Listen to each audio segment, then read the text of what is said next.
of the sport. Ken and his dad went out. Family purchased the Mining for Dollars. This tractor would come out of the state of Kentucky. Tom Warsaw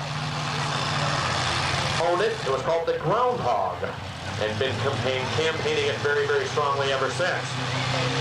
Building the heat. The 4 Chargers coming to life. Ken Needham. The test pull up. 7,700-pound superstock.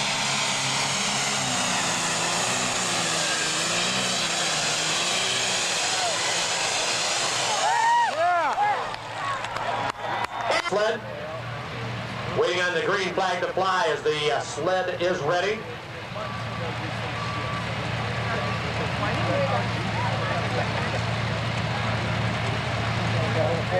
Once the track clears, green flag is flying over the 300-foot track area. For the preparation H, Tom Harmon. Starting to build the heat.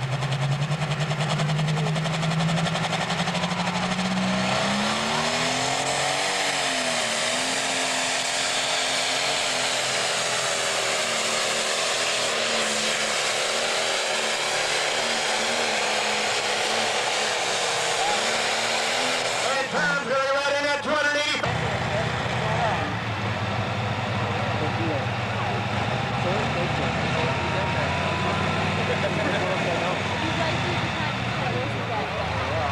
We will get the track area cleared of the track maintenance equipment. The green flags will fly for Roger.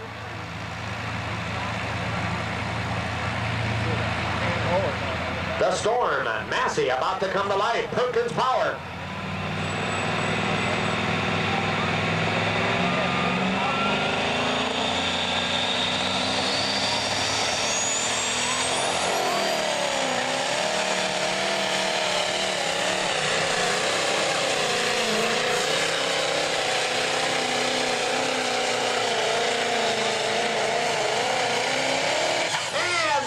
Something you don't see a lot of in the sport of truck and tractor pulling anymore to speak of.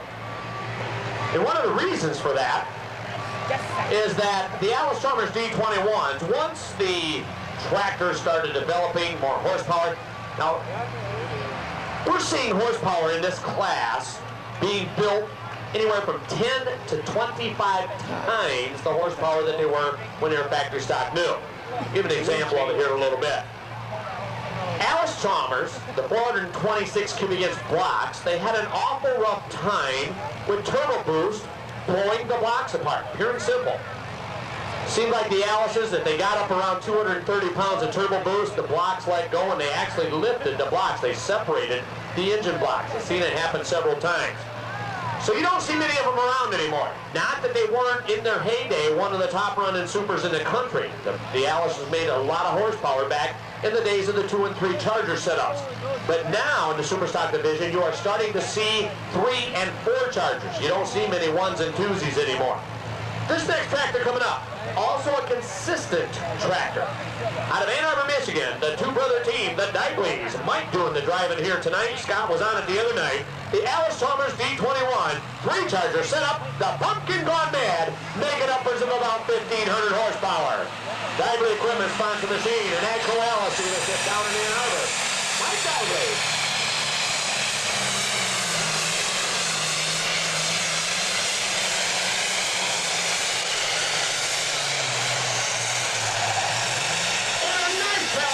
For something on that.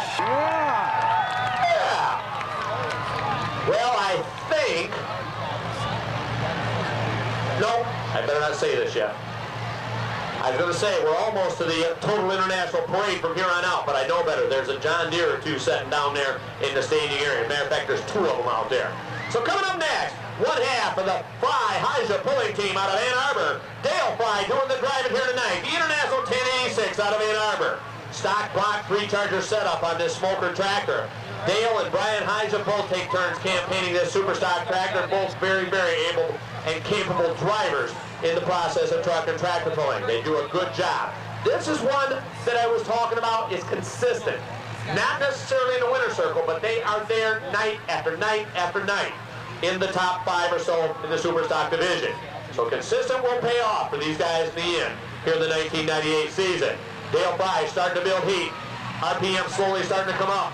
Once the swifter clutches start to engage, the 30.5s will start to spin. And up and smoke here and out. So Dale Fry hitting the 300 floor.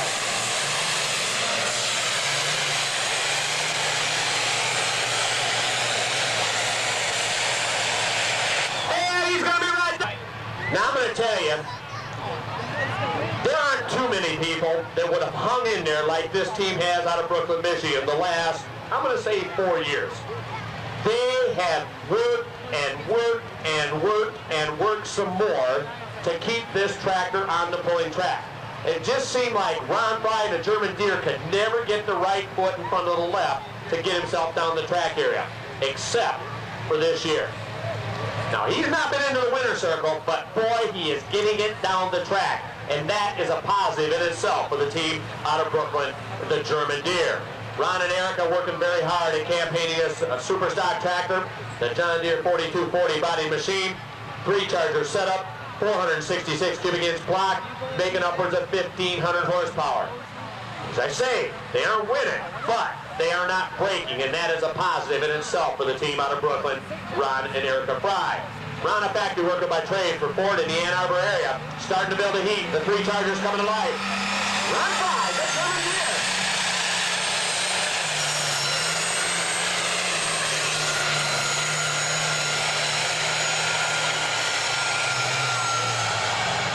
A little bit of clutch slippage down there. Not a big.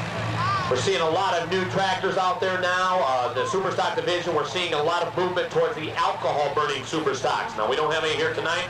These are all smokers in the crowd tonight. But you go to some of the other venues, you get down to Bowling Green, you get down to Fort Recovery, any of the other Grand National events, you will see alcohol burning super stocks. These guys have come a long ways in the last 10 or 12 years. Used to be the smokers were on top of the world, the alcohol burners were getting thumped. Now it's kind of turning its tail. The alcohol burners have spent a tremendous amount of money, a lot of research, and they are now at the top of the heap. So the smokers, the challenge has been set. So we'll see what happens with that division here the next couple of years. Norm Ware, the winner of the Pro Stock class here tonight, coming on out to do battle with the Super Stocks and hopefully get into that first place prize money and the first place points in yet a second class. The team out of Dundee, Norm Ware.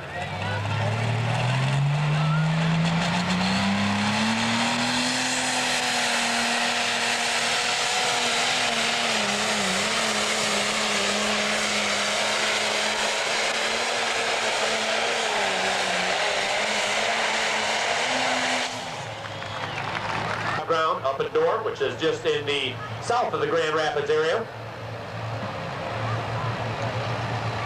So he too will be looking for a good solid run here tonight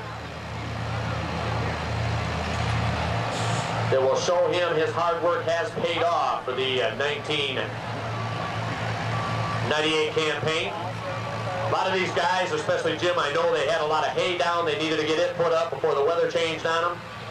Time to do hay, you can't do tractor pulling too, so he put the tractor aside for a couple days, was able to get the hay done, got the tractor put back together, and is out here tonight. So watch the twin stacks as the 4 Chargers start to come to life. The Radical Red, Jim Shandor.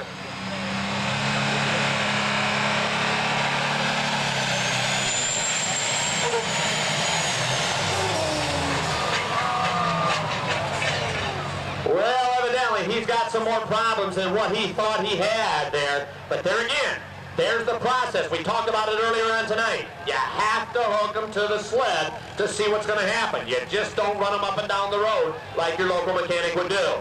Well, but because I have spent a tremendous amount of time talking to the guy that drives and owns this tractor, talking to the guy that builds the turbocharger and water injection systems in this tractor. The next tractor coming up out of Charlotte, Michigan, the Screamin' Demon 2, Jerry Van Dorpy. This tractor, out of the factory, brand new, was 105 horsepower, International 986. No turbos. There was a non-turbocharged tractor when it was new. Right now, up underneath the hood and the cowling of this tractor, there are 4 chargers and better than 500 cubic inches out of the stock block motor. Watch as the twin stacks come to life, and we'll talk about it here in a minute. Jerry Van Dorpy, the Screamin' Demon 2.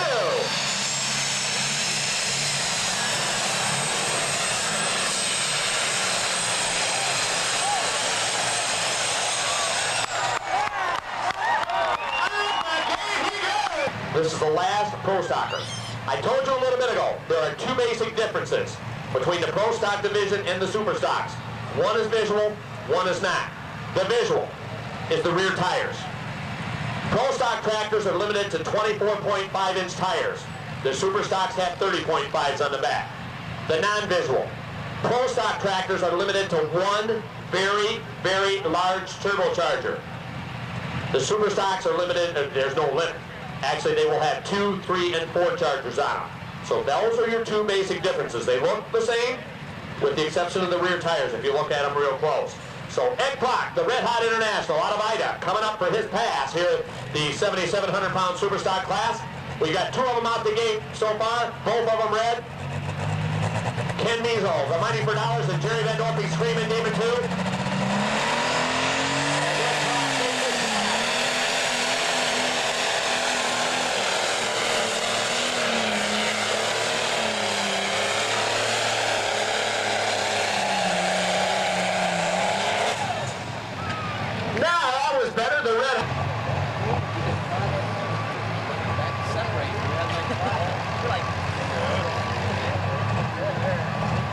Now, earlier on, I had you folks take a look at a set of rear tires. That was in the first class, Joe Schumacher's tractor.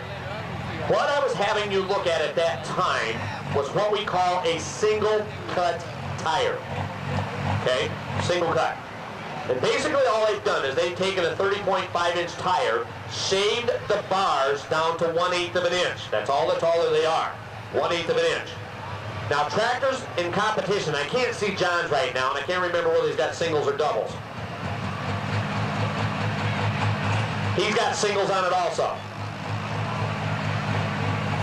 There's actually the last three tractors that are sitting down there, starting with Jim Shandorf, Ken Measles, and Jerry Van Dorpy's. They are all what we call double cut tires. And what they did is they took that original 1/8 of an inch bar and cut another 1/8 of an inch groove in between each of those bars. They look different. So coming up to the line, John Neal starting to build the heat. The 4320 gears coming along.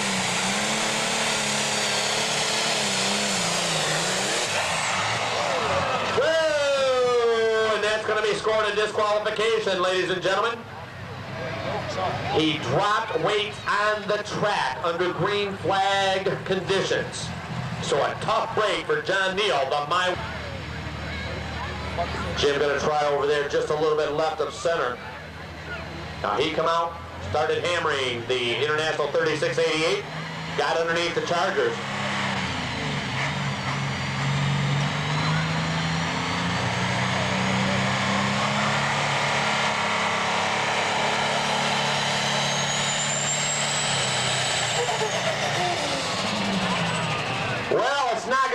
For the fellow out of Door, Michigan here tonight, ladies and gentlemen, Jeremy Shandor, the Radical Red, will be back another day. Tractor pulls, I've heard announcers talking about 100,000 pounds, 200,000 pounds they're pulling. That's garbage, don't believe it. The heaviest that I have ever seen this sled weigh, and that was for the 20,000-pound semis, was 60,000 pounds. That's quite phenomenal if you think about it. Now, there are situations where Dan, there again, the thumb truck sleds that we feel here in the state of Michigan are some of the best in the country. These guys are professionals in their own right, but very seldom, you know, you can play the game with the box, top it out quicker, but you don't have to use all that much weight to hammer on it. So that's, whenever you hear an announcer talk about that, don't believe it. About 60,000, that's the most you're ever going to see in one of these weight transfer machines. But that's a lot when you're talking about a 7,700-pound vehicle on the front. So Ken Measles, the Mighty for Dollars. Twin stacks coming alive, 4 Chargers starting to roar, 30.5%. And for 3 and 4.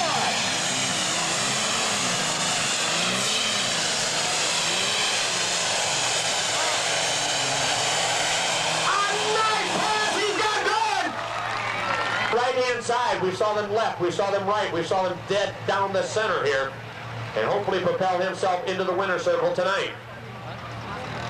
Two fairly equally prepared tractors out here in the finals of the 7,700-pound Super Stocks this evening. He's got the green light, the green flag is flying. Slowly we'll start to build the RPMs. Once the RPMs reach a certain level, the slipper clutches, as we talked about earlier, start to engage. All of a sudden, the drivers are not physically able to hold the clutch pedal down. The 30.5 starts to stand. Jerry Van Dorpy